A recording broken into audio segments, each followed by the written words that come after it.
बिस्मिल्लाहिर्रहमानिर्रहीम। औज़ुबिल्लाहि मिनश्शैतानिर्रजीम। बिस्मिल्लाहिर्रहमानिर्रहीम। अल्लाहुम्मा सल्लि अला मुहम्मद व आलि मुहम्मद। मुअज़्ज़ज़ नाज़रीन व सामीन, अस्सलामु अलैकुम व रहमतुल्लाहि व बरकातुहू। आज की नई वीडियो के साथ हाज़िर खिदमत हूँ। मैं हूँ खदीजा और आप देख रहे हैं मेरा ऑफिशियल यूट्यूब चैनल। आज आपसे किसी उन्वान पर गुफ्तगू नहीं करनी है, बल्कि अपनी जर्नी शेयर करनी है, जो हो सकता है कि कईयों के लिए मोटिवेशन भी हो और कईयों के लिए बेकार भी हो। दोनों सूरतें, क्योंकि हर तरह के लोग मौजूद होते हैं, तो दोनों सूरतें जो हैं वो पेश नज़र रखनी भी चाहिए। बहरहाल मैं स्टार्ट लूँगी बचपन से।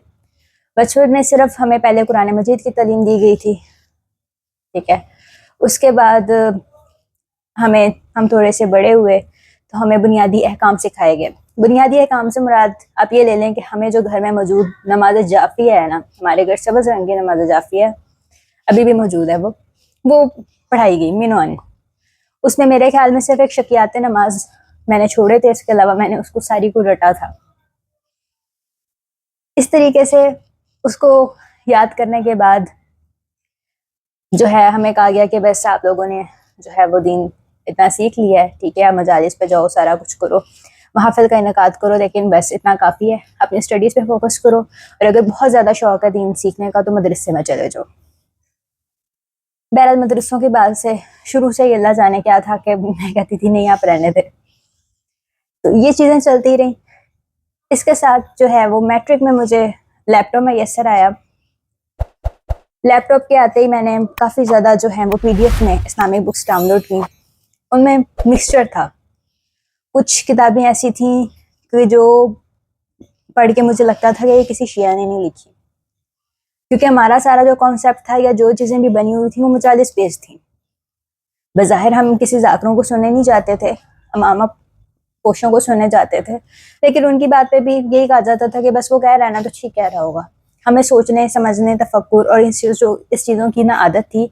और जब भी कभी, अब जब अल्हम्दुलिल्लाह थोड़ी समझ बूझ भी पैदा हुई है, कोई बात करने जितनी भी हो गई हूँ या कुछ सीखने सिखाने लायक भी हो गई हूँ, तो अब जो है वो जब आगे बात करते हैं तो अब भी आके यही होता है कि उन्होंने इतने साल पढ़ा है, एम तो नहीं बात करके गए होंगे। यही चीज़ हमें बचपन से मिली कि भाई उसने इतने साल पढ़ा है, वो गलत तो बात नहीं ना करके गया होगा।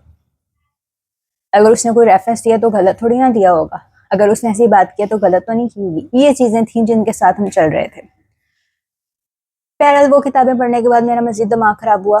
मज़ीद दिमाग इस तरह ख़राब हुआ कि मैंने कुछ चीज़ों को तो बिल्कुल ही कहा कि ये तो शियों की नहीं लिखी हुई, क्योंकि वो मेरे मौजूदा अकायद को ठेस पहुँचाती थी, जिसमें मेरे पास हमारे लिए ज़रूरी था कि हम कुरान मजीद से ज़्यादा मफातुल जनान की दुआएं पढ़ते थे, खासकर दुआ फ़रज, जी इमाम ज़माना के करीब होना है, और कुछ नहीं पता था कि हम क्या पढ़ रहे हैं, बस हम पढ़ते जा रहे थे।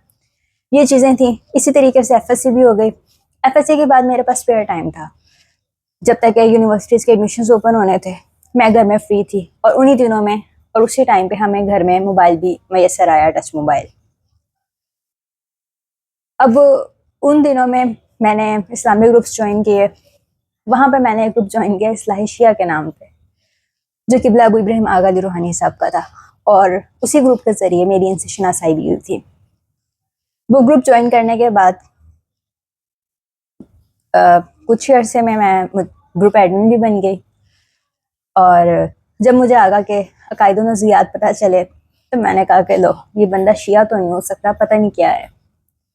बहरहाल फिर भी मैंने ये जज्बाती फैसला नहीं किया कि मैं उनको ना सुनूं ना मैं उनको समझूं। वो अल्लाह की देन थी कि मैंने ऐसा कोई फैसला नहीं किया। अलबत्ता मैंने उस ग्रुप में रहकर मज़ीद अकायद व नज़रियात जांचने का जो है वो फैसला किया कि चले मैं अकायद व नज़रियात देखती हूँ। मैं जो तकलीद को पीरी मुरीदी समझती थी, और आगा ने फ़ौरन ही कहा कि जी मैं राइज तकलीद को मानता ही नहीं, और ये तकलीद जस्टिफाइड भी नहीं है। ये सारी चीज़ें थी जो बिल्कुल डेंट डाल रही थी मेरे साहब का जो अकायद व नज़रियात है, जो मेरे अकायद व नज़रियात थे, कि जिसमें मुझे एक तो सबसे बड़ी जो चीज़ थी, जो माने थी, वो ये थी कि हमें गौर व फिक्र तदब्बुर करने का नहीं कहा गया था, और ना अगर हम इस बारे में कोई सवाल भी करते थे तो इतना ही होता था कि उनकी बहुत फजीलतें हैं, ठीक है, अगर हम ऐसी कोई बात करेंगे तो जो है वो हम नहीं जानते उनकी कितनी फजीलतें हैं, तो बेटा गुनहगार ना हो जाओ। ये चीजें जो थी वो, ऐसी बात नहीं है कि घर में बिल्कुल दीनी माहौल नहीं था, बिल्कुल था। हमें नमाज की आदत डाली गई, कुरान मजीद की आदत डाली गई, बेशक तर्जमे से नहीं, लेकिन ये था कि हाँ जी कुरान मजीद से इन टच जरूर रहे। कहने को हमारे घर नहजुल बलागा सहीफा कामला भी मौजूद थी, लेकिन हमने कभी उससे इस्तेफादा नहीं था किया। हमारे यहाँ जो ज्यादा जोर चलता रहा था वो था मफातुल जनान पे। बहरहाल आगा का ग्रुप ज्वाइन करने के बाद आगा की तरफ से जो नहजुल बलागा से पेश की गई तौहीद को पढ़ा, घर में खुली वही वाली नहजुल बलागा, सारे रेफरेंस चेक किए। मैंने कहा ये तो मामला जो है वो बिल्कुल आगा इस बात में ठीक थे। हम ऐसा नहीं था कि बिल्कुल उनको सुना और समझ लिया। स्टार्टिंग जो जर्नी थी वो ऐसे ही थी कि तहकीकी वाला मामला चला गया। इधर से वो कुछ बता रहे थे, इधर से मैं जो है उसको क्रॉस चेक कर रही थी। इस तरीके से आहिस्ता आहिस्ता जो है वो मैं बिल्कुल कुरान मजीद के तर्जमे से भी पढ़ने लग गई। तर्जमे के साथ पढ़ने के साथ साथ फिर मेरे अकायद की दुरुस्ती होना शुरू हो गई। फिर अल्हम्दुलिल्लाह इतनी हुई कि जब मैं यूनिवर्सिटी थी, यूनिवर्सिटी के दौरान ही जब भी लोगों को जाके अपने अकायद व नज़रियात बताए, क्योंकि हम क्लास फेलोज में इस तरह के मौजूओं पे बातचीत होती थी, गुफ्तगू होती रहती थी, इस तरीके की डिबेट्स भी होती रहती थी, तो उस मामले में कोई मुझे शिया मानने को तैयार नहीं था। इन सारी चीज़ों के साथ और अब जो है अल्हम्दुलिल्लाह कि आगा इसमें अल्लाह ताला का बहुत बड़ा वसीला बने हैं कि मेरी जर्नी टोटली, जिसमें मुझे दुआ फरज का तर्जमा मैंने कभी नहीं था पढ़ा।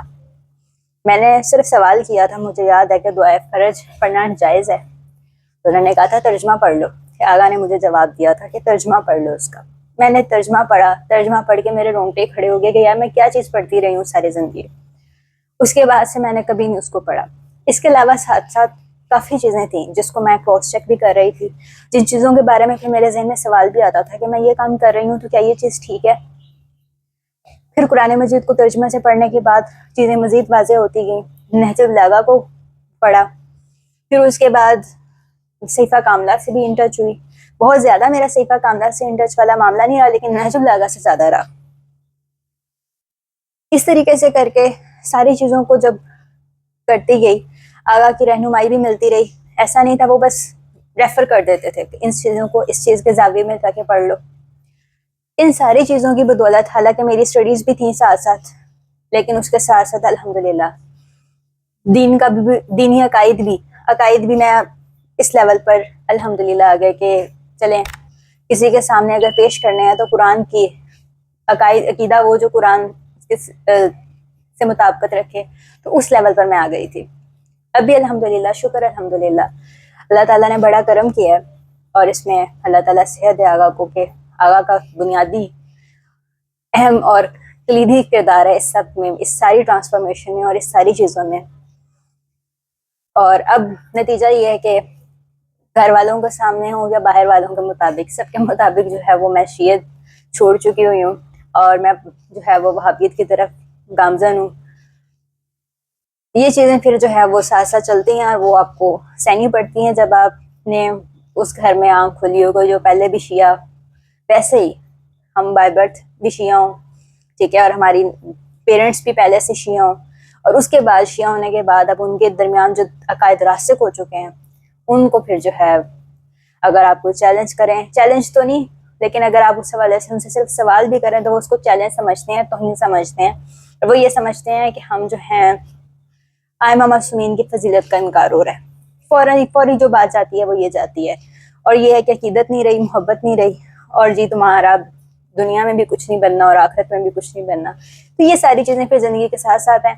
लेकिन अल्हम्दुलिल्लाह कि अल्लाह ताला ने दुनिया में रहते हुए और होश संभालते ही, सही मानों में होश संभालते ही अल्लाह ताला ने जो है वो हक की तरफ रहनुमाई की, असल मकतब तशय्युअ की तरफ रहनुमाई की। ये नहीं था कि जो पहले वाली मैं थी उसी में रहने दिया, बल्कि अल्लाह ताला ने इस मामले में बहुत ज़्यादा करम किया। तो ये थी मेरी शॉर्ट सी जर्नी। अलबत्ता इसको तो शॉर्ट करके ही बताना था, बहुत सी चीज़ें हैं कि जो बंदा बताने बैठे तो फिर बहुत टाइम लग जाएगा। तो इसी के साथ जो है वो इंशाल्लाह मिलते हैं नेक्स्ट वीडियो में, तब तक के लिए अल्लाह हाफिज़।